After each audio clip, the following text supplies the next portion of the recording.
मालकिन, सारा काम खत्म हो गया है, अब मैं जाऊं घर। अच्छा पूजा सुन, मेरे पास कुछ साड़ी और सूट रखे हैं, मेरा तो देख देख के मन ही भर गया है। ऐसा कर, इसको तू ले जाकर और पहन लेना। अरे मालकिन, अभी मैं ये नहीं ले जा सकती हूँ। गांव से मेरे जेठ जेठानी और नंद आई हुई है। मैंने किसी से बताया नहीं कि मैं घर घर जाके काम करती हूँ। तू एक बात सुन ले, तेरा काम ही तेरा पेट भरता है, ये रिश्तेदार नहीं। अच्छा ठीक है दीदी।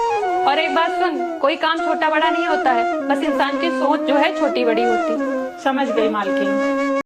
बहू, तुमको आए 10 दिन हो गए हैं, जब से आई हो कुछ बोल नहीं रही हो। क्या बात है? अच्छा रुको, मैं तुम्हारे भैया से पूछती हूँ।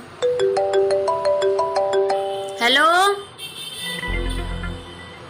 अरे भैया, आपकी बहन जब से आई है तब से कुछ भी नहीं बोल रही है। अरे माता जी, आप जब आए थे तो आपने ही तो कहा था हमें एकदम गूंग बहू चाहिए। तो मेरी 3 बहनें थी, 3 में से एक गूंगी थी, तो मैंने उसको ही भेज दिया।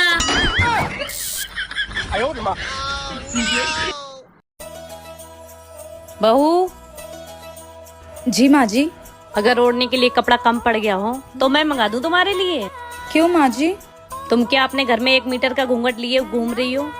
मैंने सोचा मेरे घर में बहू आ जाएगी तो घर की रौनक बढ़ जाएगी, लेकिन तुम तो घूंघट से ही नहीं निकल रही हो। वो माँ जी, मेरी मम्मी ने कहा था कि ससुराल में घूंघट डाल के ही घूमना। तुम्हारी माँ ने कुछ सोच के ही बोला होगा, लेकिन हमारे घर में ये घूंघट उंघट नहीं चलता। ठीक है माँ जी। अब मैं चांद जैसी बहू लेके आई हूँ तो मैं पूरे घर में चमकता हुआ देखना चाहती हूँ। माँ जी, मैंने सोचा था मेरी सास बहुत खड़ूस होगी, पर आप तो मेरी माँ से भी प्यारी हो। चल जा अपना काम कर। भाभी, पापा मेरी शादी तय कर रहे हैं। तो तय करने दीजिए ना। पर भाभी, मुझे भी शादी नहीं करनी है।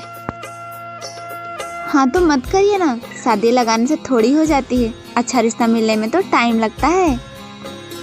भाभी छोड़िए ये सब, मेरी बात सुनिए, मैंने अच्छा रिश्ता ढूंढ लिया है। पर अनु, आपको तो पता ही होगा कि हमारे घर में लड़कियों की पसंद से शादी नहीं की जाती है। मेरी पसंद को आप अपनी पसंद बता दीजिए ना भाभी। आपके लिए मैं अपनी पसंद बता दूंगी, पर मेरी पसंद का होना भी तो चाहिए। मुझे आप पे पूरा भरोसा है भाभी, आप मना लेंगी सबको।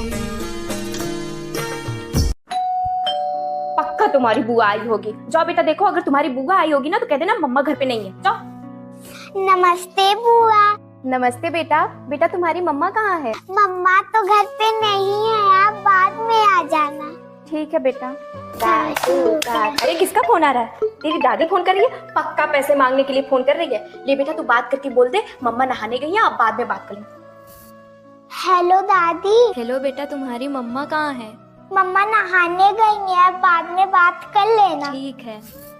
शाबाश मेरे बच्चों। अरे मेरे पर्स में से पैसे किसने निकाला? जरूर पंछी ने निकाला होगा। अभी बता पंछी, तुमने मेरे पर्स से पैसे निकाले? नहीं मम्मा, मैंने नहीं निकाला। क्यों मार रही हो उसे? माँ देख रही हो चोरी करके कैसे झूठ बोल रही है। झूठ बोलना तो उसे तूने ही सिखाया है, जैसा सिखाओगी वैसा ही ना पाओगी। बच्चों की पहली शिक्षा घर से ही शुरू होती है, घर को पहला विद्यालय बनाएं।